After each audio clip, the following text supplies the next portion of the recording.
കയ്യിൽ പ്ലാസ്റ്റിക് കുപ്പിയുമായാണ് Thiruvananthapuram power house ജംഗ്ഷനിലെ ബീവറേജസ് ഔട്ട്ലെറ്റിലേക്ക് ആളുകൾ എത്തുന്നത്. പ്ലാസ്റ്റിക് മദ്യക്കുപ്പിക്ക് ഈടാക്കുന്ന 20 രൂപ അപ്പോൾ തന്നെ തിരികെ വാങ്ങാനുള്ള തത്രപ്പാടിലാണ് പലരും. വാങ്ങിയ ഉടനെ മദ്യം കയ്യിലുള്ള കുപ്പിയിലേക്ക് മാറ്റി മദ്യക്കുപ്പി തിരികെ ഏൽപ്പിക്കുകയാണ്. പ്ലാസ്റ്റിക് മദ്യക്കുപ്പികൾ തിരികെ എത്തുന്നുണ്ടെങ്കിലും വാങ്ങുന്ന ഔട്ട്ലെറ്റിൽ തന്നെ കുപ്പി നൽകണമെന്ന വ്യവസ്ഥ പ്രതിസന്ധിയാണെന്നാണ് വിമർശനം.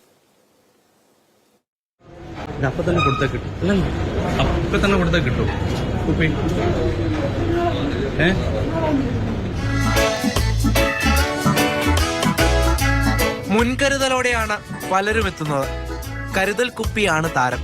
മദ്യത്തോടും 20 രൂപയോടും ഒരേ കരുതൽ. ഇവിടെ ചോദിക്കല്ലേ, ശരിക്കും പറഞ്ഞാൽ ഞാൻ വീട്ടിൽ കൊണ്ടു ഇവിടെ തന്നെ കുപ്പി മാറിയും പോവാ.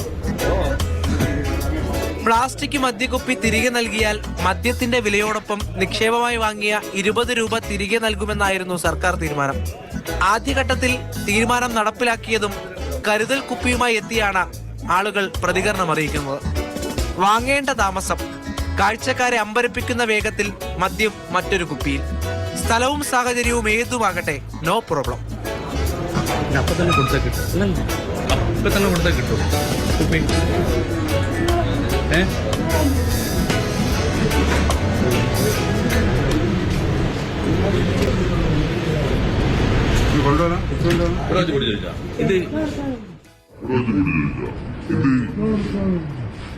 കാര്യം ചിലർക്ക് ഒട്ടും കോമഡിയല്ല.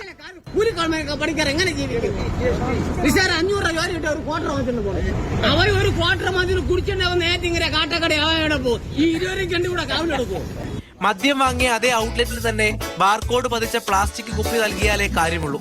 സർക്കാർ ഈ പ്ലാസ്റ്റിക്കിന്റെ ഉപയോഗം ഇവിടെ കുറയ്ക്കുക എന്നുള്ളതാണ് ഇവരുടെ ഉദ്ദേശ ലക്ഷ്യമെങ്കിൽ ഈ കേരളത്തിലെ 270ഓളം വരുന്ന ബീവറേജ് ഔട്ട്ലെറ്റുകൾ, ഈ മുഴുവൻ ഔട്ട്ലെറ്റുകൾ എവിടെ നിന്ന് മദ്യം വാങ്ങിയാലും ആ ബോട്ടിൽ അതിൻ്റെ ഈ പറയുന്ന സ്റ്റിക്കർ ഉണ്ടെങ്കിൽ അവിടെ സ്വീകരിക്കാനായിട്ട് ഒരു ഇതാണ് ചെയ്യേണ്ടത്.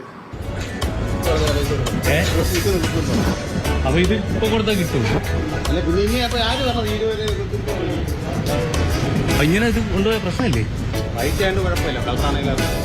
കാര്യങ്ങൾ പരസ്യ മദ്യപാനത്തിലേക്ക് കടക്കുമോ എന്ന ആശങ്കയും ജനങ്ങൾക്കുണ്ട്.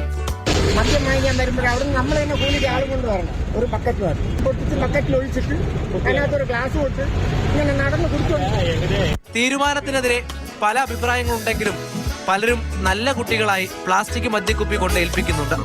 പദ്ധതി ആദ്യഘട്ടത്തിൽ തിരുവനന്തപുരം, കണ്ണൂർ ജില്ലകളിലെ തിരഞ്ഞെടുക്കപ്പെട്ട ബിവറേജസ് ഔട്ട്ലെറ്റുകളിലാണ് നടപ്പിലാക്കിയത്. അടുത്ത മാസത്തോടെ എല്ലായിടങ്ങളിലും നടപ്പിലാകും. പ്ലാസ്റ്റിക് കുപ്പികൾ ഉടനടി തിരികെ നൽകാനുള്ള പല വിദ്യകളുമാണ് നമ്മളിപ്പോൾ കണ്ടത്. ഇത് ഏതറ്റം വരെ പോകുമെന്നുള്ള ആശങ്കയുണ്ട്. എങ്കിലും വഴിയിൽ വീണ് കിടക്കേണ്ട പല പ്ലാസ്റ്റിക് കുപ്പികളും തിരികെ എത്തുന്നതാണ് നമ്മൾ മനസ്സിലാക്കുന്നത്. കണക്കുകൾ പുറത്തു വന്നാൽ മാത്രമേ അതിന് വ്യക്തത